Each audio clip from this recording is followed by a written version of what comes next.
Yeah, guys, even GT was it was hitting some heights that we didn't respect back then that I want to highlight here. So we got this pole up here. Look at this shot. You must be the creep that has our Dragon Ball. Standing on the pillar. Pan taking a squat. Man, that's so cold. I believe they call this aura farming. The original TikTok camera pan for dramatic effect. And the foe. I can't believe a little boy could talk like that. It's Oceana You Shenron. may call me Oceana Shenron, commander of the water and the air. Just look at this. That may The be, setting. but you exist only because we overused the Dragon Balls, right? Of course. So, which time was it? I hardly think that matters now. But it does matter, because you wouldn't even be here if it weren't for us. In a way, we gave you life, so you owe it to us to tell us what wish it was. You gotta understand, this question didn't come out of nowhere. Goku's been asking every Shenron how they got their power from which wish, because he's been taking his mission seriously. Watch. Fair enough. By the way, which wish were you formed from? I was born when your first true rival, King Piccolo, wished for his youth and got his full powers back. It's a nice bit of dialogue set up. Like, you're not expecting this moment after. Goku's piercing logic. Hitting a chord with the enemy. That stupid pig. And we do have a comedic moment. It was the pair of underwear! There is humor in this scene, but it's not like the entire payoff of it. And a reference to past events. Dragon Ball specifically. Oh, yeah, This is a nice remember. callback. Oolong did that. It was our very first wish, and it was a funny one, too. I'm very aware of the stupid, inane wish that gave me life, but don't even think for a second that you can laugh at me and not suffer the consequences! That really was a stupid wish. Goku keeps laughing. That's enough. It's really not that funny. And he's being, you know, this is a humor Goku, side. I will enjoy burying you with my own two hands. Now die! Air-shattering energy balls! But it's kept to a minimum, and that it ultimately payoffs or crescendos into a dope hand-drawn fight sequence, which... Hell yeah, we got Pan doing instant transmission. Both coming at him. Invisible barriers. We got Madara. Mind you, this was 28 years ago. And Baby, bro, don't even get me started on Baby. That was GT's Frieza, and I'll fight anyone on that. The vibes were actually on the same level. I'm not even kidding, okay?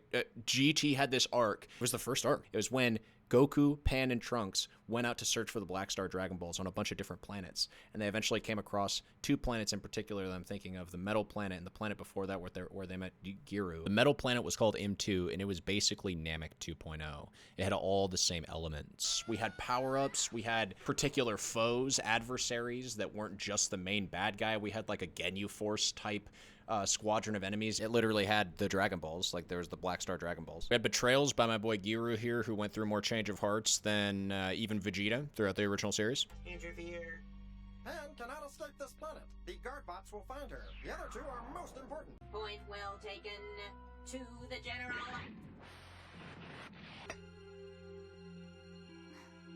I was such an idiot to ever believe him.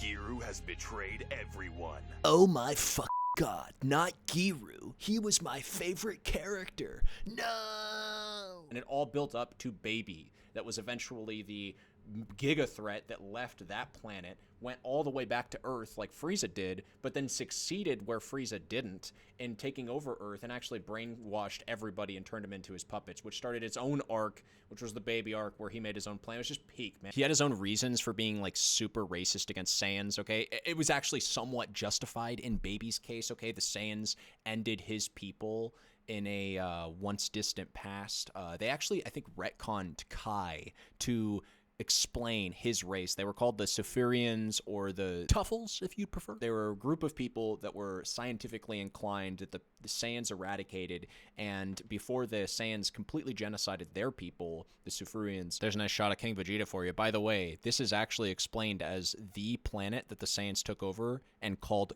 Planet Vegeta. So it, even as a story in GT, it expands on the story from DBZ. They created a monster mega mind machine. Apparently, is super smart too. Baby, the lead villain in this arc, is actually a super genius, which is another angle that they play on multiple times throughout the series. They explain away that he's not just a strong fighter. He's not even really a strong fighter. What he does is he takes over your body and uses his super brain to not only use it to its maximum potential, but then also infects other people. And he's trying to unite the universe, but under a mind-controlled umbrella. And again, he really hates the Saiyans because they genocided his people. In fact, I'm gonna just stop talking and let Baby explain it, because this scene is literal nightmare fuel. Okay, I watched this first when I was like 13, and I had nightmares about this entire plot playing out. Just check this out. Holy shit. You cannot control me. I won't let you. Unfortunately, foolish one, that is no longer an option. Once I'm in your blood, my cells spread immediately to the brain for better control. Right, Goten? Right. And when they reach your brain, your body starts trembling uncontrollably, just like right now. Soon you'll understand everything. You monster. I'll show you what a Saiyan can do. Go ahead, show us. In case it's not obvious, Gohan and Goten are already under his control. Now that I have all of the Saiyan power I need, I will start to spread my cells to every living being on this planet. And when I'm finished here, I will move on to the rest of the universe. All the while with you, your friends, and your family as my puppet slaves. And Vegeta's straining so hard to fight it back, but he's gonna lose, dude. I've won the fight with the bully of the galaxy. My ancestors would be so proud. Now, the son of the man who killed my people will forever be part of me. My plan to make tuffles of this entire planet is finally in place. But Vegeta, since it was your father who pushed my people to this, I'll make sure to kill you when I'm done.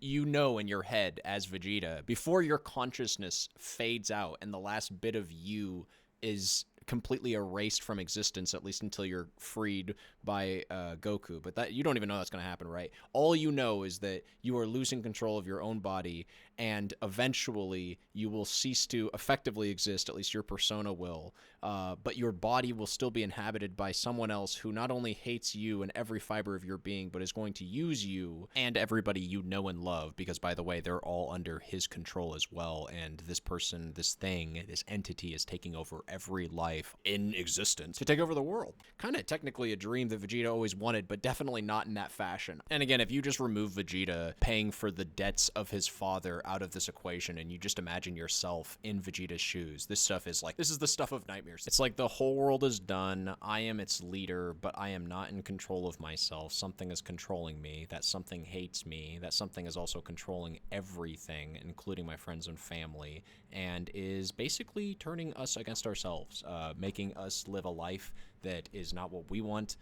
We're not even really existing anymore. Or you just peace out at that point. You just give up. Like, you, at that point, you're just done. You're just like, all right, I'm done with caring about life, right? Like, everything that I knew is now a lie, and I am being controlled against my will. Fuck. Like, I can't even care anymore. Like, fuck this shit. And it was so good. It was kind of like a reimagining of Frieza, but unfortunately it wasn't received as well by the audience, and so it never really got any recognition, and we all kind of just act like it never existed. But anyways, thanks for the subs.